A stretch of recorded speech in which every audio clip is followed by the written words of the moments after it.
Time to talk about batting and attacking play in particular. Three of the modern greats, Kevin Peterson, Ricky Ponting and Adam Gilchrist. Gilly, starting with you. Yeah, I think back to how it all began, the basic foundation that my father, who was sort of the biggest influence on my career at a young age, how he used to coach me, or I used to nag him, keep throwing balls, keep feeding them into the machine. But he gave me a strong foundation of learning the basic fundamentals. So you needed a base to work from. Be it physically or just in your mind, a basic technique of forward defence, back defence. And I used to do a lot of those drills, but Dad always at the end, at the finish of the net session, would say, right, now you've done that, I'm going to throw something, just slog it, hit the ball.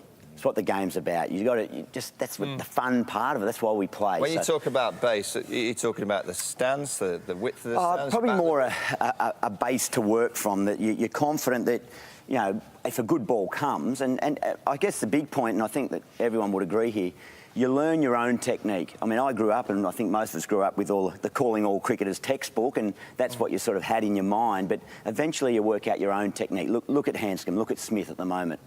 You're not going to find those techniques anywhere in a textbook, but really I was coached about just getting a nice balanced foundation so that then when the ball, if you get a good ball, you've got a good tight defence to try and keep it out, or back foot, nice tight, but then from there it's an extension. Your aggressive stroke play is an extension of that base. So as I say, I mean, I can show you the drills that Dad used to have me doing. If you just get some tennis balls there, pretty simple stuff. So just a session would be just simple underarm balls, and so you're doing all your basic drills. You might work on top hand drills to get some strength in that upper arm, and it might be, you know, back foot as well, just getting the position. But as I say, he'd finish a session, you'd do all that, and you'd feel compact, and then it was just hit the ball, just, oh, sorry, mate, but just about nice just shot. Having that extension of your base and having some fun, because there's no better feeling than, you know, going for a shot, feeling it out of the middle. That's, as I say, why we play the game. So that was the basic sort of foundation that I worked from. I suppose the other thing that people ask me about being aggressive and getting bat speed was my grip. And people often used to say, did I purposely hold the bat, you know, up high to get better leverage and better extension through the ball? No, that's like your technique, that's just what was comfortable for me. You know, Ricky was down lower, KP much lower. Yeah. So, you know, that's just where it felt comfortable for me. So I guess the key point is, from my perspective, was get a good foundation of a defence, learn the defence. The attacking strokes will be an extension of that, but learn your technique and learn what's comfortable for you. Kev, the base pretty similar? Absolutely right. I mean, I was a bit wider just because I'm a bit taller, so I wanted to try and get that level eye line on it. But I think the key to my batting was also, I echo exactly what Gilly says, was the ability to play a good, solid defensive shot.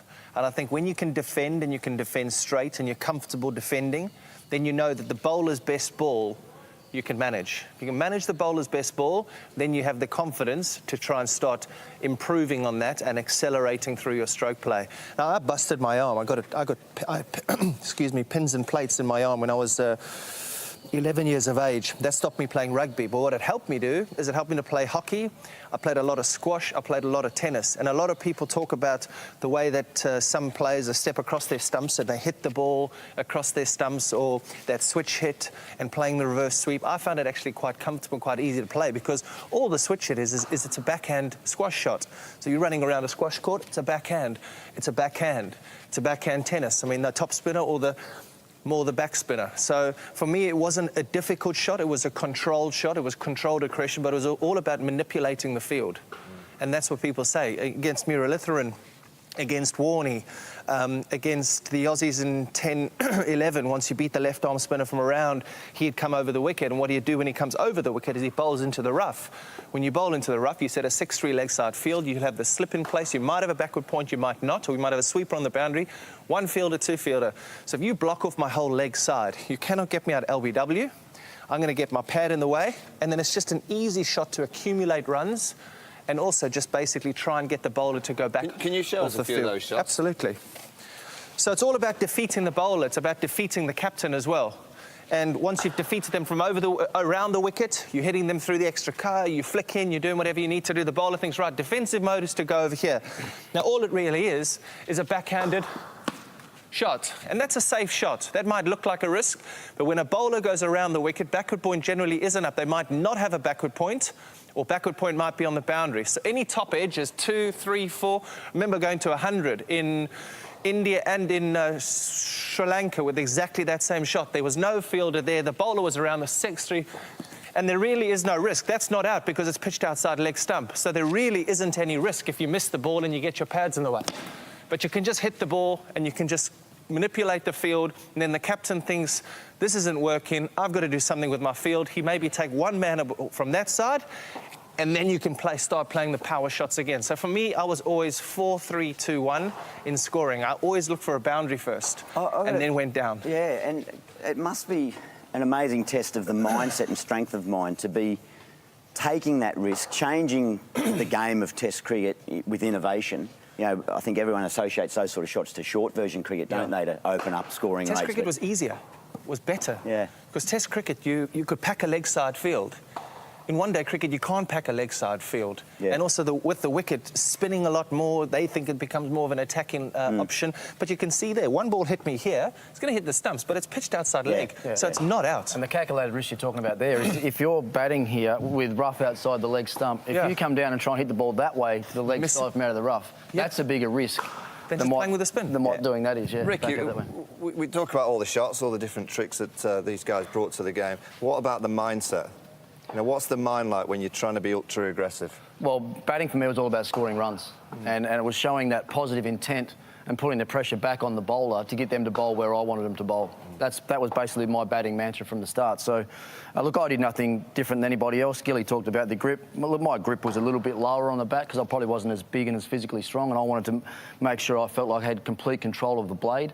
My stance was pretty normal, just probably shoulder width apart, and if anything, my front foot was always a little bit more open to mid-on because my natural move was to go forward and across my stumps to try and get into the ball and get into the bowler as quick as I could and show the bowler that I was coming after him. I wanted to get at him. So that was my natural movement was down that way. And if you look at a lot of the time when I was batting well, I'd take my stance, I'd look up, and the first thing I'd do, I'd always look at a spot on the pitch.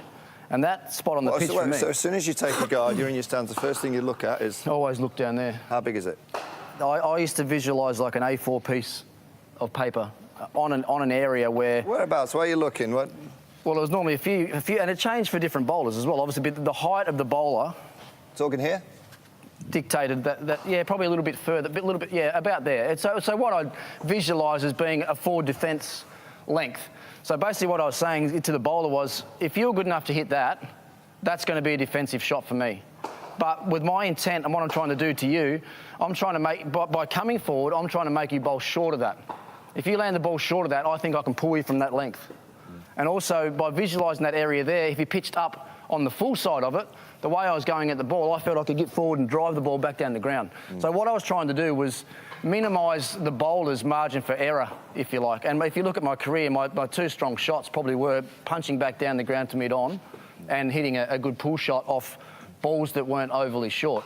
But it was all about that intent that I had. I wanted to get into a contest with the bowler and let him know that he was going to have to bowl really well to try and restrict the way that I played and the way that I scored. And, you know, if first ball I got in a test match was a half volley, then I'd play it the same way as I would if I was 100 not out. You know, I wanted to get in and get on and put pressure back on the bowlers as early as I could. And as a number 3 batsman as well, that could set a tone for the rest of the team and the rest of the day if I played well. So, you know, regardless of the situation that I went in or what situation the team was in, I tried to play the same way every time. I mean, we've spoken about, you know, bat lift and kind of wide bases, the mentality of going out there to look to score. But I know you did a masterclass before and talked about the head position. And my key to my batting was getting that head towards the ball. As soon as it went over to the offside, I was in big trouble. Yeah. And we talk a lot about, you know, getting a wide stance and getting kind of at the ball and getting a good stride in. I've always felt that batting's about the head, about getting that head back towards the ball. Yep. Absolutely right. And as you can see with Joe Root at the moment, I think he might be a little bit worried with the short ball. And so he's going searching for something that's actually not really there. And that's why he's falling over a bit. And the reason he's falling over is because his head. It's not because of his feet. It's got nothing to do with his feet. The heaviest part of your body is your head. So if your head goes in a certain direction, your feet have to go in that direction. If your head's going at the ball, your feet are going at the ball. And you're quite right. Well, I'll show you something with that, with Kev. If we talk about, because this obviously was something that I battled my whole career, was being a little bit eager to get to the ball and maybe not going in the exact same position all the time. Quite often my head will go towards mid-off rather than towards mid-on. And then to work to just... Show us here, Rick. Well, if Kev can take his stance there, what I would say to anyone that battles that problem there of falling over their stumps is, if I was teaching a kid that was falling over, what I'd tell him to do, I'd tell him to see the ball from this eye, from his right eye. Quite often when you take your stance, you're looking out of your left eye. You never really get your eyes square enough to where the ball's coming from. So if you're falling over your stumps, see the ball from this eye here, and where you can, when you start to move, take that eye towards the umpire. Yeah, and that's very even stay leg side of the ball. Yeah. I mean, once you're leg side of the ball, you can actually make a move into the line if you want. But once you've actually moved across early, you can't go back the other way, which is what Joe's doing right now. So little things like that. And the other thing with young kids as well, which we're hopefully this program's going to, the one thing you can notice with a kid when his head's and his eyes not level is the peak on his hat or his helmet. Yeah. You know, it's always on an angle like that when your eyes aren't level. So for anyone that's coaching these young kids, just get them to straighten the peak of their helmet up, and that gives them a better chance of taking their it's head so true. towards the ball. So true, because I remember playing in some test matches saying, look at mid-on, look at mid-on, look at mid-on, to try and keep my head this side of the ball, especially when somebody fast was bowling. Because you stay this side of the ball, it's easier to duck and sway and to watch the ball. As soon as you get this side of the ball, all the commentators, he's not watching the ball. It's hard to watch the ball when your head is tilted in this direction. If you're in this direction, you can play both ways. If your head's here, you literally ducking, balls are going past you, you're getting this way, you're turning your head, and it's so true. And that's the heaviest part of your body, isn't it? Yep. So your whole weight body's transference is going to be coming down that way when Absolutely, you're trying to be upright, level-headed and dealing with it. All right, that's Test cricket. What about T20 cricket? But don't ask me.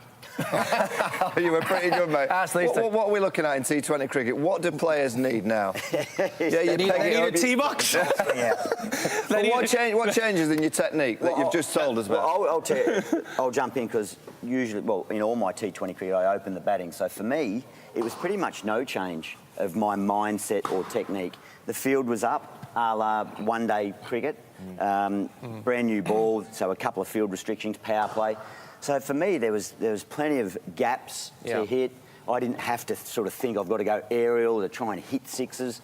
Just my same mindset. So nice and positive frame of mind. And a lot of people ask me, just jumping back to Test cricket, about the mindset around the Perth 100, Ashes 100 of 50-odd balls. In the first innings, that for me was mindset. First innings, I got out Monty Panesar. I just propped forward, really negative in mind, inside edge, caught for a duck. And I remember walking off thinking, if I get the chance of facing Monty again, if I'm going to get caught, I'm going to get caught on the fence. and I got out there, I managed to get into the innings, and he came on, and it was just much more aggressive.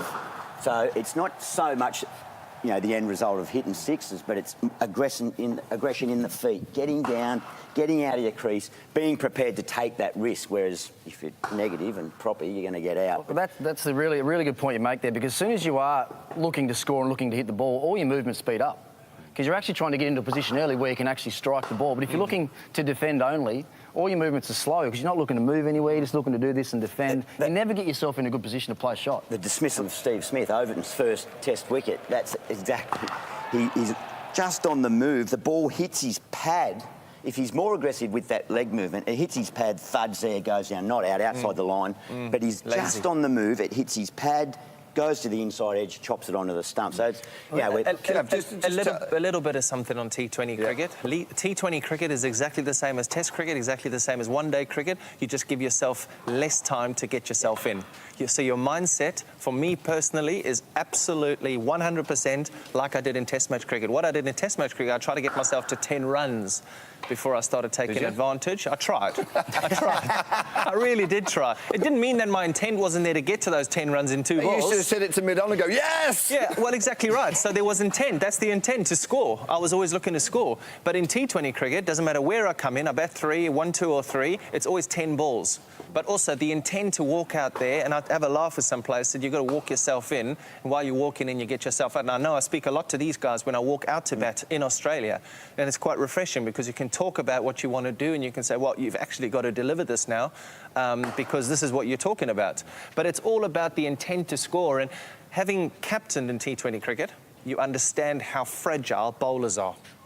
And when you've captained a team and you go and play in another team and you bat, you know that a bowler is so scared about the guy whacking him. He's so scared of going for runs. So the position of strength in a T20 game is all with the batsman. So I walk out to bat, I say, right, I'm going to give myself 10 balls. In those 10 balls, because of my reputation and because of the way that I've played, I will get 3-4 balls. I get 3-4 balls, which means of 10, if I've blocked the rest, I'm off 12. If I get to those 10 deliveries. And that's the mindset that I walk out to bat with in T20 cricket. OK, how do we teach the modern player, the young kids, the boys and girls out there now that are just starting out to play the game, how do we teach them how to play the modern game? What I like to teach young kids these days is almost the reverse of what Gilly was taught by his father. I tell kids now about finding a way to hit the ball as hard as you can, but hit it along the ground right from the start. Learn that first, learn how to strike the ball first, and then we can build a little defence around that. If you look at the modern players, I think most of them that are good these days have done that. David Warner, Stephen Smith have all come in as flamboyant stroke players that have and then ended up building a defence around it. But also when you're teaching kids, you've got to give them some fun to have. Like Gilly said, he got his fun at the end of his session. I like to tell kids, I mean, you see kids playing short version cricket now, the first thing they do is they go out and they try and whack it up in the air and try and hit sixes. They're actually learning nothing. But why don't we teach them to hit good, hard shots along the ground, give them less chance of getting out, they bat for longer periods of time, they walk off enjoying themselves. Interestingly enough, I was doing some coaching in Sydney last week, and I walked in there and there was a little kid, he's 14 years of age, he's got 200s already, and exactly right, 14 years of age. And the guy said, Dad said, oh, can you come and have a look at my son? So I was like, okay, cool. So the coach was there, who was there. So I threw him 3 balls, he went crunch, crunch, crunch. And the coach said to me, yeah, what about his left arm is a bit stiff. He said, don't you think it's a bit stiff? And I turned to the coach and I said, dude, I don't know who this bloke is. I know his dad. He's just come in here, he's crunched an off drive, crunched one straight down the wicket, flicked one off his pads. I said, there's nothing wrong with his technique. I think there's too much talk about technique. It's about finding your way, and it's about making sure that this thing that we've all talked about goes at the ball. If you're defending off the back foot, it's at the ball. If you're off the front foot, it's at the ball. Look to score. Use this thing. Don't worry about these, they go. All right, all 3 of you. We've talked about technique, we've talked about the modern game. Fearlessness. How do you give a kid that chance to go out there and not worry about getting out? Because no one wants to get out. And there's always that little gremlin in the back of your mind saying, oh, if I dance down and play the aggressive stroke, I may get out. How do we teach kids to kind of clear that out of the mind? Yeah, well, I think, again, it goes back to what they've both just said. It's about letting kids experience the joy of creaming it, of just the fun of running down, going, in your mind, I'm going to go aerial, and you swing the bat, and just for that split second, you nail it out of the middle, and you're the only person in the whole world that knows that you've got it, and you're just going, you beauty, this is why I play that. So if they can experience that early, that'll be enough incentive for them to stay in the game, to keep wanting to do that and replicating that, and then they'll try and carry that into a match. And yes, they are going to, they're going to get challenged, they're going to get out, but a bit like I was saying to Kev, he brings that type of game to Test cricket. You were criticised, you were challenged, but you've just got to be strong in that mind and trust that on the back of being free scoring, you've got a base foundation for the good ball, like we've spoken about. I don't think you can teach it. I don't think you can teach it. I think it comes from the confidence within.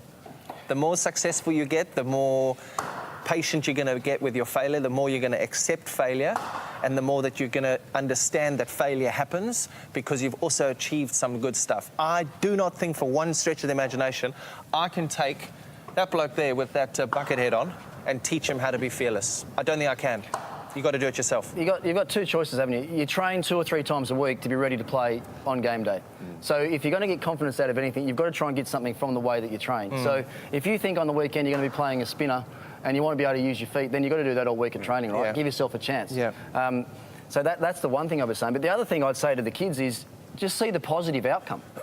don't see the negative outcome of getting out. Like, if you're visualising the night before your game that you're running down and going to hit a spinner, don't think you're going to run down and get stumped. Oh, that's visualise done that plenty. Visualise yourself, running down there and playing the perfect shot. Like, give yourself half a chance. If it can't be taught, then that's one way that you can at least... Right, to finish off, give us your best Ashes moment in terms of attacking play. Kev?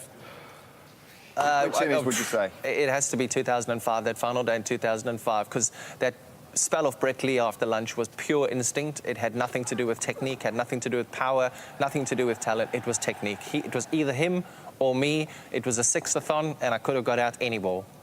Ricky?